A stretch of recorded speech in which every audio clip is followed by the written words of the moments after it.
Getting to the end now, let me just show you after this was the photoluminescence spectrum before at 300 Kelvin, 77 Kelvin. This is in the material by itself with some defects. This is the material at room temperature without any tuning. So this is one of the cavities that David found. This happened to have a resonance that overlapped with V2. And the quality factor, which you can tell by the narrowness of this transition, is about 3,300. So I want to point this out again. Room temperature with the cavity, room temperature without the cavity. And look at the relative height of the zero phonon line for V2 compared to the broad background. That is the power of the cavity, and let me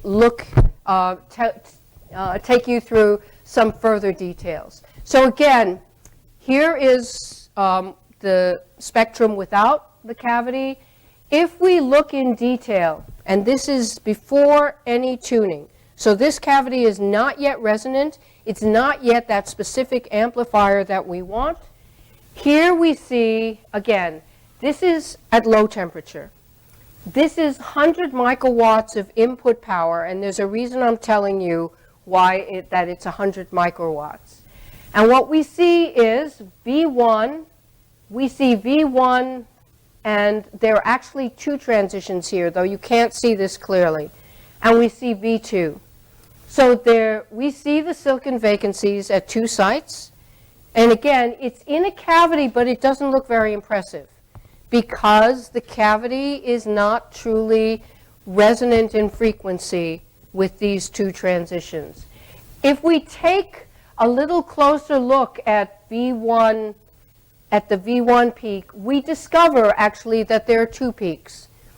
These are a silicon vacancy at one specific site. V1 prime and V1 relates to the fact that we have the same ground state for one silicon vacancy, but V1 prime and V1 have different excited states. But again, not very impressive. It's impressive that we can actually distinguish V1 prime and V1. They're very close together in frequency, but they're very small peak sizes, very small zero phonon lines. We look at that and we can learn almost nothing about the transition and about the spin state. So again, if I look a little further, here is the spectrum I showed you before. This was taken at an incident laser power of 100 microwatts. If we do it at a slightly higher power, 600 microwatts, that higher power also heats up the sample a bit. And so what you see is lower power V1 prime V1, higher power V1 prime has a higher peak height compared to V1. And indeed, this is actually in the literature says, again, same ground state, different excited states. V1 prime has the higher energy excited state. It means that when we heat the sample up, V1 prime increases because we preferentially populate V1 prime compared to the lower power. So I show you that to show you the intriguing information that's at the tip of our fingers about something very specific about silicon vacancy transition with two excited states. And even at this level, without, we could do much better because it's hard to pick out the photons signals. But it's intriguing because we can learn something about the difference of these excited states. So what we need to do is learn more. We need to do better with these measurements. So what the better is, they're in a cavity. The cavity is not tuned. Let's try to tune our cavity to be in resonance first specifically with V1 prime and then with V1. So the question is, how do we tune the cavity? We don't just take a knob and tune it. Again, if you remember the analogy of a cavity and the resonance with a musical instrument with a specific frequency or specific tone, I think that you probably can understand that if we change anything about our musical instrument, we change the thickness of the wood or the metal, we change the height, we change the geometry of our instrument, then we change the resonant frequency. If we understand that for our optical cavities, we do the same thing.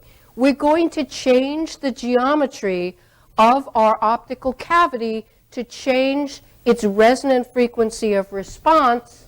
How we do that is, this is very small. This is a nanobridge cavity. We're not just going to just paste something on. What we do is add monolayers of condensed gas onto the surface of our cavity. By adding monolayers of condensed gas, we shift the frequency of our cavity and we basically tune it. So just to show you the way we do it, here's the cavity, it's on a cold finger. We have a nitrogen gas inlet and we send in bursts of quantized nitrogen gas to cover successively the cavity and tune it. And here is the result. Here's the cavity mode. Here's V1 prime, V1, before we start tuning. As we begin to tune, and what you see here is the tuning steps. So we go from 5, 10, 15. We begin, each tuning step is a burst of nitrogen in the inlet. So each tuning step adds a monolayer of nitrogen gas onto our surface and shifts the response frequency of our cavity. As we shift the response frequency of our cavity in this direction, you see, actually, so we are adding more mass. The frequency, we're going to longer wavelengths, resonances, and what we do as we shift the cavity mode gradually to longer wavelengths, first we shift it until it's resonant with V1 prime, and when we come into resonance with V1 prime, which is here, we see that suddenly the intensity, we don't really see V1, we see V1 prime, but we see the intensity of V1 prime has increased substantially. We extrapolate that Purcell factor to be 75. So in a sense, we've increased selectively the output of the V1 prime signature 75 times just by tuning our cavity into resonance with that transition. We continue, so we don't stop here. We continue to shift the frequency or tune the frequency until we meet V1. And at V1, we increase the intensity of V1. Here, we hardly see V1 prime, which is here. And the intensity of V1 is now a factor of 22 higher than it was. So this is a summary. This is a picture. One thing you might be asking is, this is beautiful. We've shifted, we've tuned, we've seen selective enhancement. It seems to be working. As we change our amplifier to be resonant with one frequency and then another, and these are two frequencies that are very close together, we see an enhancement. But then the question is, why are there differences in enhancement? Why is this a factor of 75 and why is this a factor of only 22? Now here, and this is speculation, but this is the exciting part of having one defect in the cavity, in the same cavity. So remember the expression for the Purcell factor. Remember, if you can remember, the Purcell factor says when I'm in resonance, the right frequency and the right spatial alignment, I can increase the emission rate in the cavity and therefore increase the intensity I see by this factor, whatever it is. So here, we have a silicon vacancy defect. It's the same defect. That defect doesn't move in the cavity. We shift the frequency of the cavity, that defect is still in the cavity. The interaction of the defect with the cavity has to be the same. We're not moving the defect, the cavity is the same, the cavity quality doesn't change, the defect is there, but yet we see a very different enhancement from V1 prime and V1. What do you think the difference is if you look at this? What would you pick?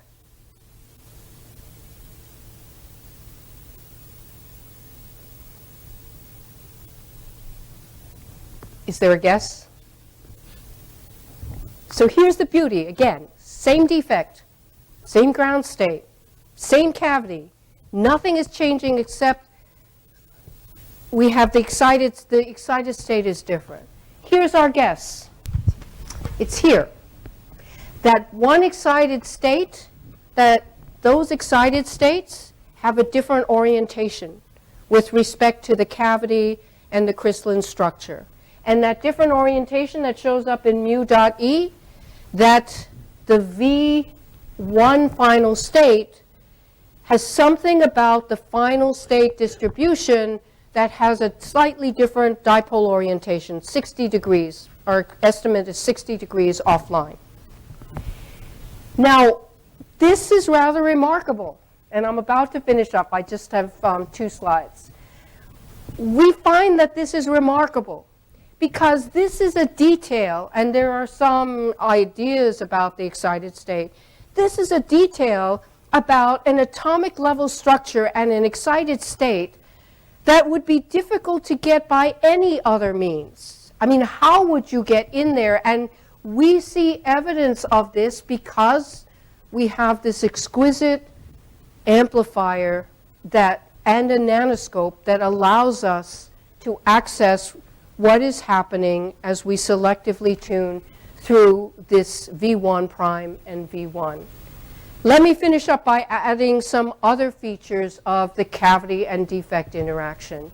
Again, this Purcell factor says that if we have the right match, that we should expect to see a different rate of emission or different spontaneous emission lifetime. We should enhance the spontaneous emission rate from the cavity.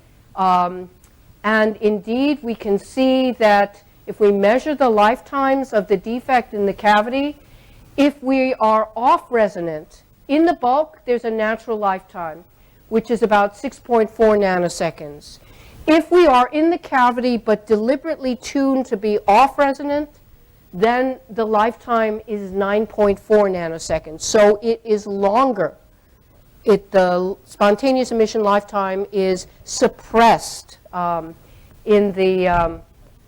the rate is suppressed if we're in the cavity but off resonance. If we're in the cavity and on resonance, the spontaneous emission lifetime is reduced to 4.2 nanoseconds.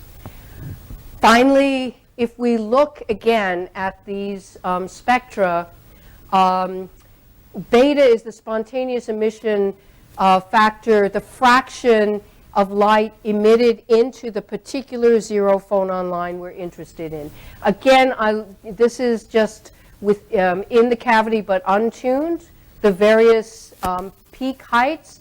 The fact here is that when we're tuned, and just remember, again, that broad phonon spectrum, that broad phonon background, that small xeron phonon line sitting on top of that broad background. And what we want is information about the zero phonon line. With the aid of a cavity, we can get 47% of the photons emitted into the zero phonon line and 24% for the V1. And this again is an indication that the optical cavity can indeed, what I showed you in the time resolved data says that I can get more light out. What I'm showing you in this data is I can get a higher signal compared to the background. So just summarizing, I won't read through this all. The goal of this talk is to tell you to maybe not always look for the absolutely perfect material, but look for the perfect opportunities in imperfections, because some of those imperfections can have very unusual conjunctions of information. And if you use those conjunctions of information in the right environment, which are the optical cavities that I showed you, you can learn extraordinary information about a material at the atomic scale. And then the applications here, I'm beginning to exploit the applications about learning about the spin state at a particular location, reading that spin state out with a photon.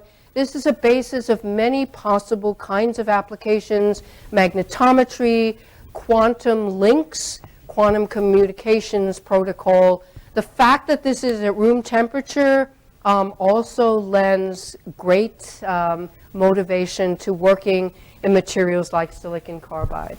Thank you.